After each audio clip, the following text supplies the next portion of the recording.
If you've been around Christians, you've probably heard of the idea of having a personal relationship with God, which could mean different things in the Bible, like having God as a friend, or your father, or maybe your teacher. But there's one particular way that the Bible talks about this relationship that you find all over. But strangely, we don't talk about it that much, and that's the idea of a partnership with God. A partnership like working alongside someone to accomplish a goal together. Right, and this is actually what you see at the beginning of the Bible. God creates this good world full of all of this potential. And then God appoints these unique creatures, humans, as his partners in bringing more and more goodness out of all that potential. But the humans don't want to partner with God. They rebel and try to create a world on their own terms. And so this broken partnership is the Bible's explanation for why we're stuck in a world of corruption and injustice and the tragedy of death. It's not like there's just one or two humans who have bailed on this relationship. In the story of the Bible, everyone has abandoned the partnership with God. So what God does is select a smaller group of people out of the many, and he makes a new partnership with them called a covenant. And in a covenant, God makes promises, and then in exchange asks his partner to fulfill certain commitments.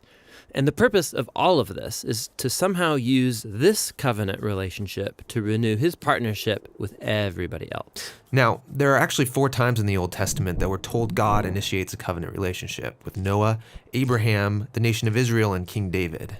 And it's through these that God is forming a covenant family into which all people will eventually be invited. So let's see how these work. The first one is with Noah. So in this story, God has just brought the flood to cleanse the world of humanity's corruption, and Noah and his family are the only ones left. And so God makes a covenant with Noah, saying, listen, I know that humans will continue to be evil, but despite that, I'm not going to destroy it like this again. Instead, the earth will be this reliable place for us to work together. Great. So what does Noah have to do? Nothing. And that's what's so interesting about this first covenant, is that God is promising to be faithful, even though he knows humans won't be. The next time we see God make a covenant is with a man named Abraham.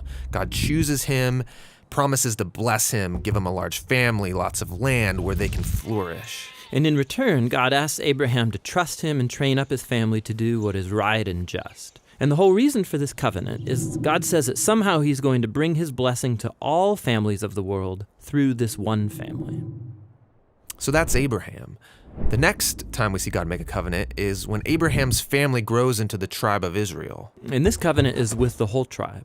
God asks them to obey a set of laws, which are these guidelines for living well as a community of God's partners. And if they do this, then God promises to bless them and that they will become a people who then represent him to the rest of humanity.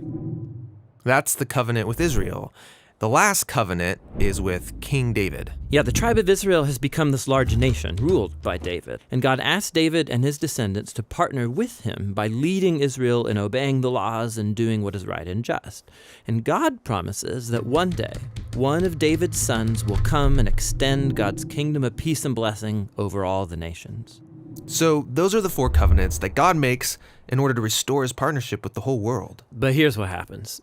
Israel breaks the covenant. They worship other gods, they allow horrible injustice, and so they lose their land and are forced off into exile. So it seems hopeless.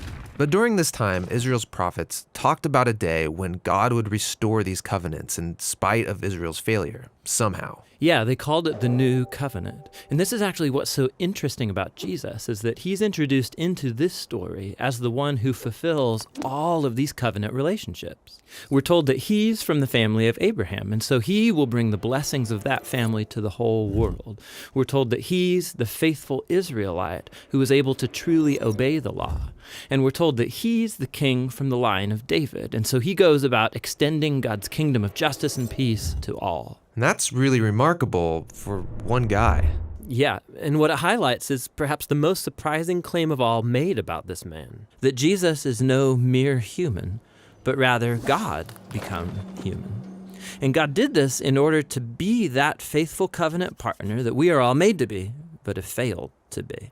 And so through Jesus, God has opened up a way for anyone to be in a renewed partnership with him. So Jesus calls people to follow him and become part of this new covenant family. And despite their failures, Jesus is committed to making them into partners who are becoming more and more faithful. The story of the Bible ends with a vision of a fully renewed world, full of goodness and peace. And there's this renewed humanity there, partnering together with God to expand the goodness of his creation. And so the end of the Bible story is really a new beginning.